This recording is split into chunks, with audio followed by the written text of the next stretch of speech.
Baik, kita beralih ke Bumi Kenyalang. Antara tumpuan berita kejayaan program Citra Warna Keluarga Malaysia 2022 yang berlangsung selama 4 hari di tebingan Kuching dan penyedia perkhidmatan telekomunikasi diseru untuk melabur di kawasan luar bandar.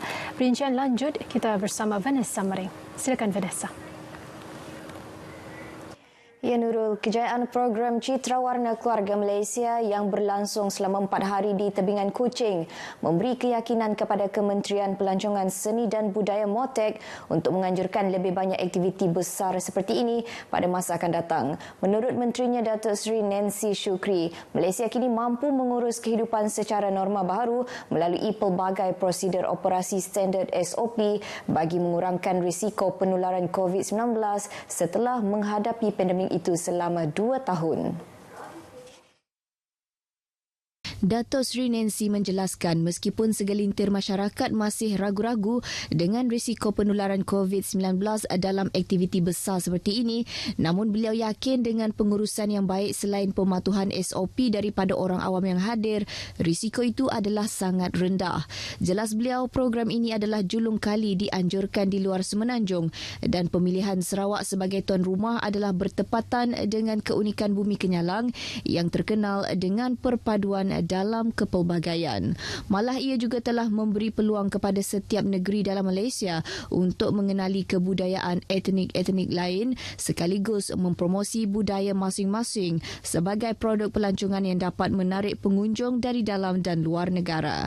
Datuk Seri Nancy juga memberitahu jumlah kehadiran pengunjung ke program tersebut telah mencecah 50,000 orang iaitu sasaran awal MOTEK. Beliau berkata demikian dalam sidang media selepas membuat lawatan ke pusat pameran program tersebut di tebingan Kuching. Sementara itu, pelbagai persembahan kebudayaan dan nyanyian artis tempatan mewarnai Malam Gala Citra Warna Keluarga Malaysia 2022 yang berlangsung di tebingan Kuching malam tadi.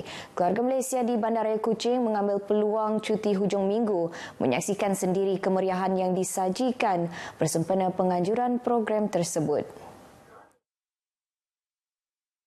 Orang ramai yang ditemui kru RTM turut teruja menyaksikan program yang julung kali diadakan di Bandaraya Kuching. Oleh kerana malam minggu, jadi itulah julung-julung kali juga Citra Warna tu diadakan di Kuching lah. Jadi kita ambil peluang tu untuk mbak keluarga lah keluar di kita malam tu. Walau macam mana pun kita kena mengikut SOP lah yang telah ditetapkan oleh pihak penganjur. Ya ajalah. Walaupun siapa masuk dalam nun, kami nunggu di situ. Sementara itu, turut menyaksikan sendiri kemeriahan Citra Warna ini adalah pengunjung yang datang dari luar Sarawak yang merasakan kemesraan rakyat di negeri ini. Dan rasa rakyat Sarawak begitu mesra, bekerjasama untuk meraihkan program yang dianjurkan ni. Ya, sangat rasa sebab baru ini malam pertama lah, malam tadi sampai dah malam kan, dah lewat malam. Lepas tu rasa macam meriah lah, seronok lah. Saya happy lah. Pelbagai kaumnya tu kita rasa macam memang keluarga Malaysia itu adalah di Sarawak ini. Keharmonian itu memang ada. Sangat akrab lah. Program Citra Warna Keluarga Malaysia 2022 yang bermula pada Khamis lalu mempamerkan pelbagai produk tempatan, kraf tangan dan makanan tempatan untuk perkongsian rakyat yang berbilang kaum di negara ini. Penyedia perkhidmatan telekomunikasi di Sarawak diseru untuk melabur ke kawasan luar bandar. Menurut Menteri Utiliti dan Telekomunikasi Datuk Julaihi Narawi, ia adalah inisiatif dan usaha membantu kerajaan negeri menyediakan liputan internet ke seluruh kawasan terbabit.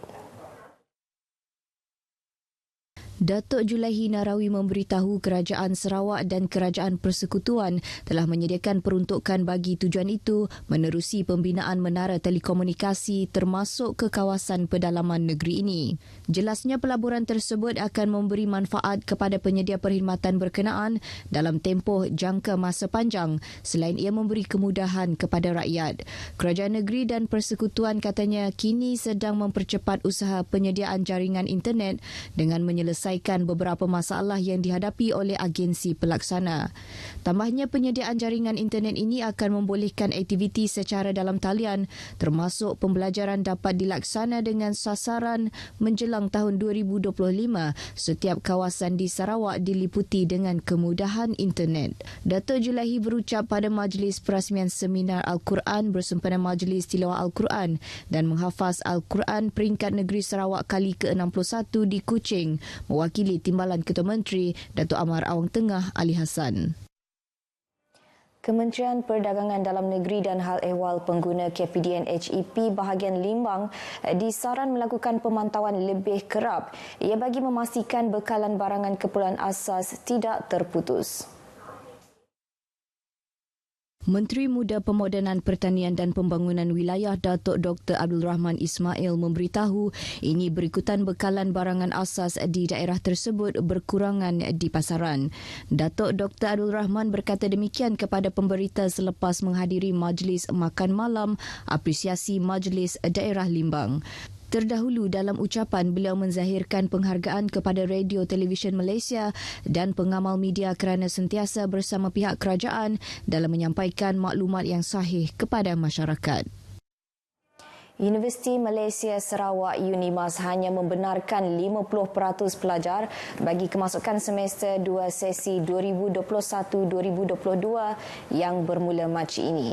Naib Chancellor UNIMAS Profesor Datuk Dr. Muhammad Kadim Suwaidi memberitahu Kementerian Pengajian Tinggi dan Majlis Keselamatan Negara MKN membenarkan 70 hingga 100% kemasukan pelajar, namun pihak UNIMAS telah membuat keputusan dan menentukan kategori pelajar yang dibenarkan kembali ke kampus. Profesor Datuk Dr. Muhammad Kadim berkata, UNIMAS mengutamakan program yang memerlukan kemudahan makmal selain kerja di lapangan dan bengkel. Tambahnya, pelajar yang terlibat dengan program yang perlu memenuhi keperluan badan profesional seperti perubatan, kejuruteraan, arkitek, kaunseling dan sains komputer juga akan diberi keutamaan selain yang akan menamatkan pengajian bagi semester tersebut. Beliau memaklumkan ia akan membabitkan kira-kira 7 hingga 8,000 pelajar yang akan kembali ke kampus.